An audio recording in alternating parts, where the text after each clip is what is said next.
ಮಂಗ್ಲಿ ಒಂದಷ್ಟು ಕನಸುಗಾರರಿಗೆ ಸ್ಫೂರ್ತಿಯಾಗಬಹುದಾಗಿದ್ದ ಗಾಯಕಿ. ತೆಲಂಗಾಣದಲ್ಲಂತೂ ಈಕೆ ಸೂಪರ್ ಸ್ಟಾರ್. ಸಂಗೀತಗಾರರು, ಅದರಲ್ಲೂ ಗಾಯಕರಿಗೆ ಮಂಗ್ಲಿಗೆ ಸಿಕ್ಕ ಪ್ಯಾಪ್ಯುಲಾರಿಟಿ ಸಿಗೋಕೆ ಅದೆಷ್ಟು ವರ್ಷಗಳ ತಪಸ್ಸು ಮಾಡಬೇಕೋ ಗೊತ್ತಿಲ್ಲ. ಅಂತಹ ಮಂಗ್ಲಿಗೆ ತುಂಬ ಅರ್ಜೆಂಟಾಗಿ ಸ್ಟಾರ್ ಪಟ್ಟ ಸಿಕ್ಕಿತ್ತು. ಅದು ಈಗ ಎಂಡ್ ಆಗೋ ಎಲ್ಲ ಲಕ್ಷಣ ಇದೆ. ಮಂಗ್ಲಿ ತಮ್ಮದೇ ಬರ್ತ್ಡೇ ಪಾರ್ಟಿಯಲ್ಲಿ ಗಾಂಜಾ ಹೊಡೆದು ಸಿಕ್ಕಿಬಿದ್ದಿದ್ದಾರೆ. ಆದರೆ ಮಂಗ್ಲಿ ರಿಪೋರ್ಟ್ ನೆಗೆಟಿವ್ ಬಂದಿದೆಯಂತೆ. ಈ ಮಂಗ್ಲಿ ಇದ್ದಾರಲ್ಲ, ಇವರೇನು ಚಿನ್ನದ ಸ್ಪೂನನ್ನು ಬಾಯಲ್ಲಿಟ್ಕೊಂಡು ಬಂದಿದ್ದವರಲ್ಲ. ವಂಶ ಪಾರಂಪರ್ಯದಲ್ಲಿ ಖ್ಯಾತಿ ಪಡೆದವರೂ ಇರಲಿಲ್ಲ. ಈಕೆಗೆ ಸಿಕ್ಕ ಹಣ, ಖ್ಯಾತಿ ಎಲ್ಲವನ್ನ ಈಕೆನೇ ಗಳಿಸಿಕೊಂಡಿದ್ದು. ಆಶ್ಚರ್ಯ ಆಗಬಹುದು. ಮಂಗ್ಲಿಯ ಒರಿಜಿನಲ್ ಹೆಸರು ಮಂಗ್ಲಿ ಅಲ್ಲ, ಸತ್ಯವತಿ. ಮಂಗ್ಲಿ ಅನ್ನೋದು ಈ ಸತ್ಯವತಿಯ ಅಜ್ಜಿ ಹೆಸರಂತೆ. ಇಂತಹ ಗಾಯಕಿ ಮಂಗ್ಲಿ ಟಿವಿ ನಿರೂಪಕಿಯಾಗಿ, ಜನಪದ ಹಾಡುಗಳ ಗಾಯಕಿಯಾಗಿ, ರಿಯಾಲಿಟಿ ಶೋಗಳಲ್ಲಿ ಭಾಗವಹಿಸಿ ಸಿಂಗರ್ ಆಗಿ ಜನಪ್ರಿಯ ಆದ್ರಲ್ಲ, ಅದೊಂದು ಸುಂದರ ಕಥೆ. ಮಂಗ್ಲಿಗೆ ಒಂದು ಸ್ಪೆಷಲ್ ವಾಯ್ಸ್ ಇದೆ. ಬಿ ಜಯಶ್ರೀ, LR ಈಶ್ವರಿ, ಉಷಾ ಉತ್ತುಪ್ ಅಂತಹ ಕೆಲವರಿಗೆ ಮಂಗ್ಲಿ ರೀತಿಯ ಸ್ಪೆಷಲ್ ವಾಯ್ಸ್ ಅಂದರೆ ಎಷ್ಟೇ ಜೋರಾಗಿ ಎತ್ತರದ ಧ್ವನಿಯಲ್ಲಿ ಹಾಡಿದ್ರೂ, ತಾರಕದಲ್ಲಿ ಹಾಡಿದ್ರೂ ಧ್ವನಿ ಒಡಕು ಬರೋದಿಲ್ಲ. ಅದು ಮಂಗ್ಲಿಯ ಪ್ಲಸ್ ಪಾಯಿಂಟ್. ಜೊತೆಗೆ ನೋಡುವುದಕ್ಕೆ ಸುಂದರಿ. ಸದ್ಗುರು ಶಿವರಾತ್ರಿ ಕಾರ್ಯಕ್ರಮವೇ ಇರಲಿ, ಚುನಾವಣೆ ಪ್ರಚಾರವೇ ಇರಲಿ, ಹಬ್ಬ ಇರಲಿ, ಜಾತ್ರೆ ಇರಲಿ, ಉತ್ಸವಗಳೇ ಇರಲಿ, ಮಂಗ್ಲಿಗೆ ಸಖತ್ ಡಿಮ್ಯಾಂಡ್ ಇದೆ. ಈಕೆಯ ಒಂದೊಂದು ಹಾಡಿಗೆ 2 ಲಕ್ಷ ರು ಸಂಭಾವನೆ ಪಡಿತಾ ಇದ್ರು. ಕಾರ್ಯಕ್ರಮಗಳಿಗೆ ಹೋದರೆ ಅಲ್ಲೂ ಲಕ್ಷ ಸಂಭಾವನೆ ಬರ್ತಾ ಇತ್ತು. ಅಂತಹ ಮಂಗ್ಲಿ ತಮ್ಮ 31ನೇ ಹುಟ್ಟುಹಬ್ಬದ ಪಾರ್ಟಿಯಲ್ಲಿ ಡ್ರಗ್ಸ್ ಸೇವಿಸಿ ಸಿಕ್ಕಿಬಿದ್ದಿದ್ದಾರೆ. ಹೈದರಾಬಾದ್ನ ಚೆವೆಲ್ಲಾ ತ್ರಿಪುರಾ ರೆಸಾರ್ಟ್ನಲ್ಲಿ ಮಂಗ್ಲಿಯ ಬರ್ತ್ಡೇ ಪಾರ್ಟಿಯಲ್ಲಿ ಗಾಂಜಾ ಹೊಡೆದಿದ್ದಾರಂತೆ. ಬೇಸರ ಆಗೋದು ಏನಪ್ಪ ಅಂದರೆ, ಈ ಮಂಗ್ಲಿಯ ಜೀವನ ಇದೆಯಲ್ಲ, ಅದು ಎಷ್ಟೋ ಜನರಿಗೆ ಸ್ಫೂರ್ತಿ ತುಂಬಿದ್ದ ಕಥೆ. ಮಂಗ್ಲಿ ಹುಟ್ಟು ಶ್ರೀಮಂತಳಲ್ಲ. ರಾಯಲಸೀಮೆಯ ಬಸನೇಪಲ್ಲಿ ಅನ್ನೋ ತಾಂಡದಲ್ಲಿ ಬಡ ಲಂಬಾಣಿ ಕುಟುಂಬದಲ್ಲಿ ಹುಟ್ಟಿದ್ದ ಹೆಣ್ಣು ಮಗಳು. ಮೂಲ ಹೆಸರು ಸತ್ಯವತಿ ಅಂದ್ವಲ್ಲ, ಅದಕ್ಕೂ ಒಂದು ಕಥೆ ಇದೆ. ಇವರ ತಂದೆ ತಾಯಿಗೆ ಮದುವೆಯಾಗಿ 12 ವರ್ಷ ಆದರೂ ಮಕ್ಕಳಾಗಿರಲಿಲ್ವಂತೆ. ಆಗ ತಾಂಡಾದ ನಂಬಿಕೆ ಪ್ರಕಾರ ಅರಣ್ಯ ದೇವತೆಗೆ ಅಂದರೆ ಕಾಡಿನ ಅಮ್ಮನಿಗೆ ಹರಕೆ ಹೊತ್ಕೊಂಡು ಹುಟ್ಟಿದ್ಲಂತೆ ಮಂಗ್ಲಿ. ಅಪರೂಪಕ್ಕೆ ಮಗುವಾದರೂ ಅಪ್ಪ ಅಮ್ಮನಿಗೆ ಈಕೆಯ ಮೇಲೆ ಪ್ರೀತಿ ಏನೂ ಇರಲಿಲ್ಲ. ಯಾಕಂದರೆ ಅವರ ತಾಂಡಾದಲ್ಲಿ ಹೆಣ್ಣು ಮಗುವಿಗೆ ಬೆಲೆ ಇಲ್ಲ. ದುಡ್ಡು ಕೊಟ್ಟರೆ ಮಾರೋರೂ ಇದ್ದಾರಂತೆ. ಆದರೆ ಮಂಗ್ಲಿ ಕಾಡಿನ ದೇವತೆಗೆ ಹರಕೆ ಹೊತ್ತುಕೊಂಡು ಹುಟ್ಟಿದವಳು ಎಂಬ ಕಾರಣಕ್ಕೆ ಮಾರಲಿಲ್ವಂತೆ. ಮಂಗ್ಲಿಗೆ 2 ತಂಗಿಯರು, ಒಬ್ಬ ತಮ್ಮ ಇದ್ದಾನೆ.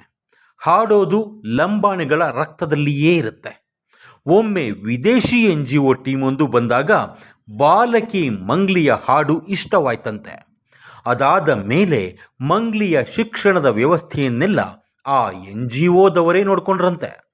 9ನೇ ಕ್ಲಾಸಲ್ಲಿದ್ದಾಗ ಪಂಜಾಬ್ನಲ್ಲಿ ನಡೆದ ಜನಪದ ಗಾಯನ ಸ್ಪರ್ಧೆಗೆ ಹೋಗಿ ಅಲ್ಲಿ ಪ್ರಥಮ ಬಹುಮಾನ ಪಡೆದುಕೊಂಡ ಮಂಗ್ಲಿ SSLC ಆದಮೇಲೆ ತಿರುಪತಿನಲ್ಲಿ ಸಂಗೀತ ಮತ್ತು ಕಲೆಯ ಡಿಪ್ಲೊಮಾ ಕೋರ್ಸ್ ಸೇರ್ಕೊಂಡ್ರು. ಅದಾದಮೇಲೆ ಹೈದರಾಬಾದ್ನಲ್ಲಿ ಮಕ್ಕಳಿಗೆ ಸಂಗೀತ ಹೇಳ್ಕೊಡ್ತಾ ಇದ್ದ ಮಂಗ್ಲಿ TCH ಕೂಡ ಪಾಸ್ ಮಾಡಿದ್ರು.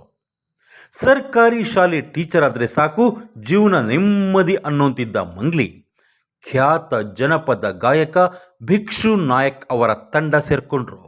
ಅದು ಹೊಟ್ಟೆಪಾಡ್ಗಾಗಿ.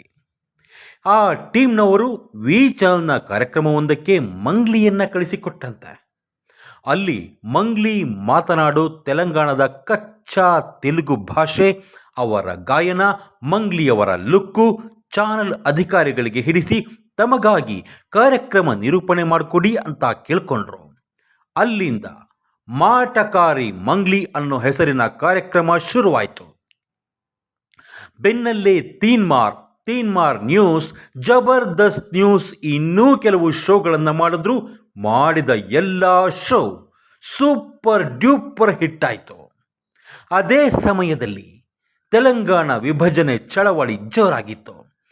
ಆಗ ಮಂಗ್ಲಿ ಹಾಡಿದ ರೇಲಾ ರೇಲಾ ಹಾಡು ಒಂದು ರೀತಿ ತೆಲಂಗಾಣ ಹೋರಾಟಗಾರರ ಕ್ರಾಂತಿಗೀತೆಯಾಗಿ ಹೋಯಿತು.